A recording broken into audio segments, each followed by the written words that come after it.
And welcome to this edition of the Native News Update on this Monday, November 21st. I'm your host for today's program, and today the big super committee was supposed to announce where its budget cuts were going to come from.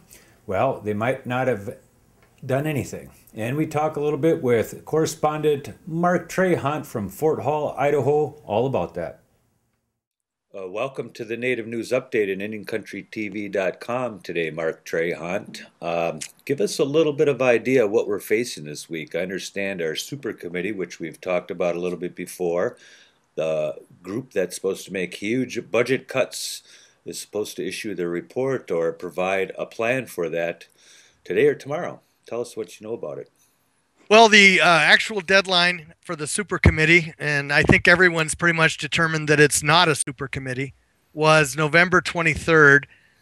They don't have the votes to do anything. And by all accounts now, all of the discussions are about how to make the best failure they can to show what's not going to happen.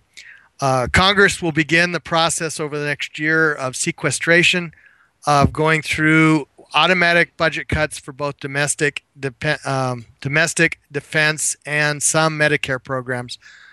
In the area of domestic programs, the cuts will range from 8% in the first few years to 16% in later years, so they're pretty significant. Defense spending, there's a lot of particularly Republicans who want to end the sequestration. But I think it's going to be a tough case to make that you will protect defense at the expense of senior citizens and others through this process. It's going to be ugly. When you say sequestering, you're talking about segregating each item of the budget in some way, or form, or fashion. And can you explain how this formula is set up for these automatic cuts? No, it would not be program by program. It would be an overall number, and every program would be subject to it, except for things that are spelled out in the law. And that's basically programs that receive Medicare payments. And those are limited by law to 2.5% cuts. So everything else in the budget would be a straight formula that CBO would probably score. And that's where the range is coming in. The early years would be different. It's a 10-year program going from 2013 to 2023. And those first 10 years, at the end, they'll have to kind of make up more ground to get to the 1.4 trillion in cuts. When does the super committee actually expire as of that date, or is there a way to re-involve them in the budgetary process? Well, after November 23rd, they no longer have superpowers. So they have been hit with the kryptonite, and now they're back to being ordinary mortals and members of Congress. So that takes away that. The Democrats actually have a superpower that has really got Republicans in great fear, and that is the Bush tax cuts will expire at the end of the year. And if there's nothing done, which is the easiest thing in this atmosphere, but if there's nothing done, all of those tax cuts will expire, and there'll be significant tax increases across the board. In fact, if Congress does nothing, some estimates have been that they could save as much as $7 trillion over the course of the next 10 years by doing nothing. Well, that's interesting. Maybe this is the first time the public would actually want them to do nothing in order to help balance the budget.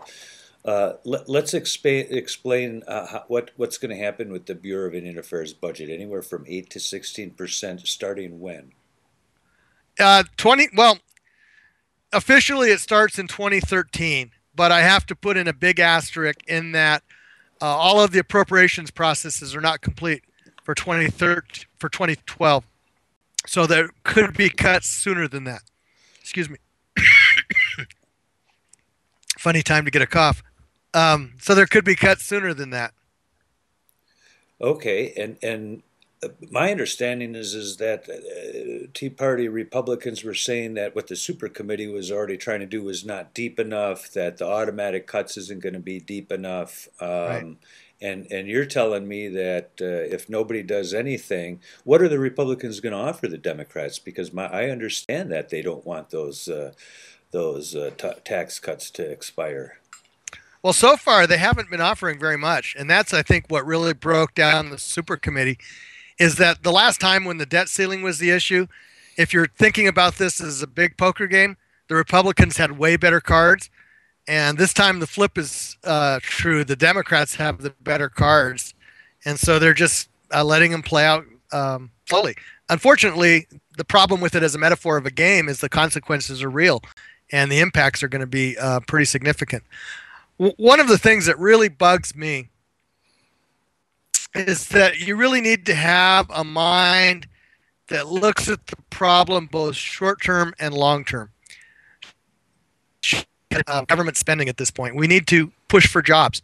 Long term, we do need to cut spending. Okay. I was just going to caution you to slow up a little bit because your feed, as you get going, starts slowing down the faster you get going, Okay. which is probably an internet thing. But you're saying that there's a definite need to rein in on government spending. Is the issue only about where that's going to be and whether it's going to be balanced by solely cuts or they're going to have to raise taxes at some time? Well, no, I'd look at it very differently. To me, the issue is not really spending at all, it's healthcare costs. And if we could rein in healthcare costs, we could balance the budget very easily. But as long as doctors have incentives to keep increasing their costs by owning their own equipment and having a payment system that works on a fee schedule, the budget's going to continue to blow up. And what makes this more pronounced now than other points in our history is that our population is so much older. And so there's more healthcare costs anyway. And you match that with increasing the daily cost of it, and it's just unsustainable. When it comes to Department of Interior, BIA, and some of these other agencies, you said that some of the money for the fiscal year has not yet been appropriated yet. Where are they operating? Are they operating on with cuts already in place? Are they operating at last fiscal year's balance, or where they're going with that? What are they facing? They're essentially operating on 2-week continuing resolutions on last year's money.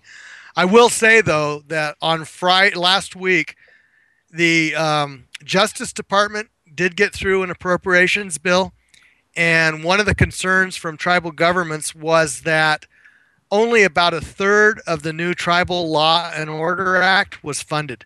And so the administration had asked for 100 million and Congress only appropriated 38 million. So this new act that's supposed to do things in the area of domestic violence and other areas is not going to have the money to back it up. And is there going to be money to back up some of these other changes in the law that's going on? I mean, there's been changes too. Like you says, you bring up this healthcare law. Are they going to be able to gut some of these initiatives by depriving the program of funding? They're certainly going to try, and especially in the area of administration and some of the other fees, they may have some success. But where the architects of the healthcare reform bill were really smart is they put a lot of emphasis on Medicaid and Medicare, and those fundings are not appropriated, so they really can't be touched at this point. Right. And a super committee or somebody is going to have to deal with those allocations as well, those two programs. Right. Social Security, Medicare is going to be up at some point for some revisions. Absolutely. And it's actually unfortunate because of all those programs, I mean, we do have a problem in that our demographics don't match our workforce, but a lot of that's fixable if we have a really clear-headed conversation about it. But unfortunately, when ideology plays into it about the size of government, if you look, for example, at domestic spending from about 1960 to now, it's down. I mean, it is not nearly as much as it was in 1960, and yet that's not the current discourse. The discourse is about the growth of government and the need to cut these programs, which are not what they were in the Johnson administration. Right. They've been diminished all along. Question. Some people have said they believe that the Tea Party right and the Occupy, whatever it might be, movement on the left are kind of like counterparts to each other. Frustration for government. They balance each other off in some way. Are tribal people participating on both edges from your observation? I think there are a few tribal people participating on both edges, but I wouldn't say it's in any great numbers. On Facebook the other day, I saw a terrible joke that somebody did an Occupy IHS, but the only problem is the clinic was so crowded, no. There was no room to occupy. Exactly. It's already totally occupied. Mark, there people have watched what happened to the union busting bill in Ohio. People are now, from your point of view, Fort Hall, Idaho, viewing in on Wisconsin's recall. What do you see there, and do you see the connection between longtime union affiliation with relocation families? People who left Wisconsin, Michigan, Minnesota, went to Detroit, Chicago, and were involved in unions. Union steelwork amongst Native Americans in New York.